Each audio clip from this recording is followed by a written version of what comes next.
Hey, how's it going? I'm gonna be talking about how Eva and Franco make us realize that everything now should be public on the internet, and how everything kind of is, and how our culture went from being very private because there was no really way of sharing information very fast and like in a wide variety of information that for free and at no expense.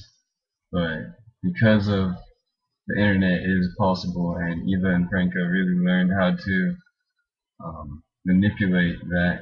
They learned how to do that mostly by forming the group, like Luther say. A lot of people like use that name to share information, and it like pretty much figured out that there was no like boundaries that you could go with sharing online information, and it was sort of a safe way to do it without feeling like maybe someone was watching you like um, further on. Let's see. Um,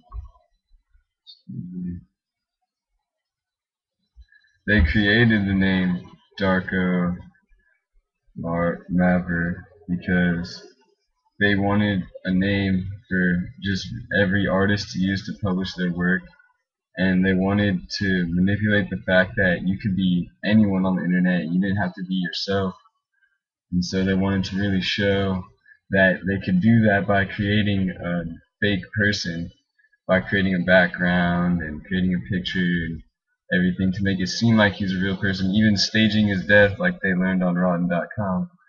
Um, they really just wanted to prove to people that the internet had lots of capability and you should use it to its like full potential, even though some people say you shouldn't. It's like it's there, so why shouldn't you use it to its full potential? And I totally agree with that.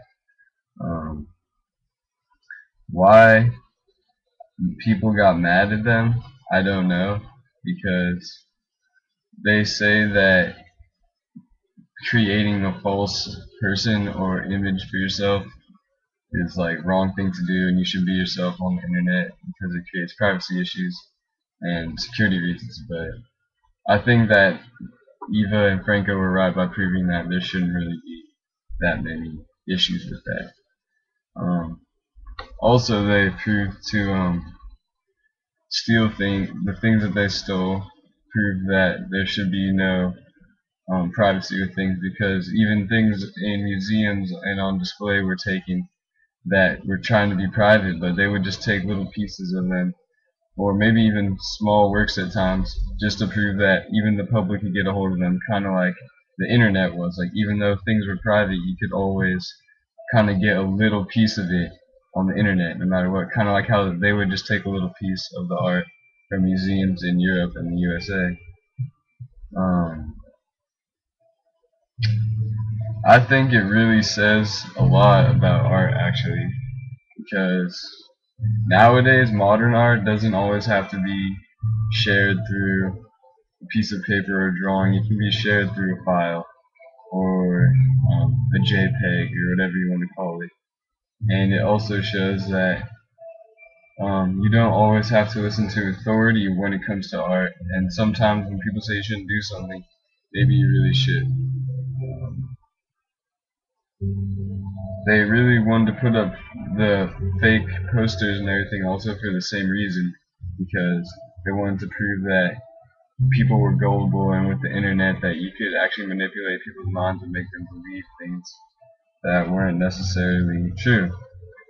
Also with NetArt, it was kind of like the first sharing of things like Tumblr. Kind of, I'm not too sure if it was like Tumblr or anything like that, but you could share lots of information widely with lots of people anonymously through different alias names.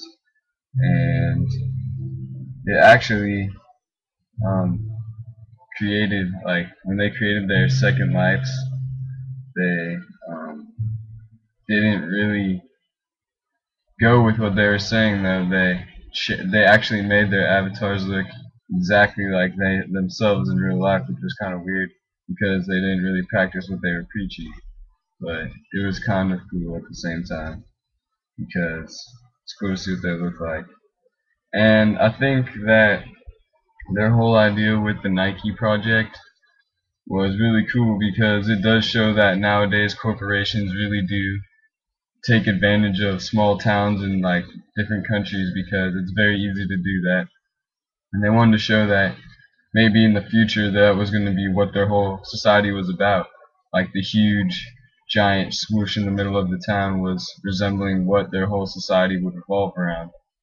And I think it showed that even they had no fear against to go up against Nike, which was a huge corporation, still is. And I really admire them for doing that. And honestly, I'm pretty stoked to learn about Eva and Franco. So yeah, good reading. I enjoyed it. Peace out.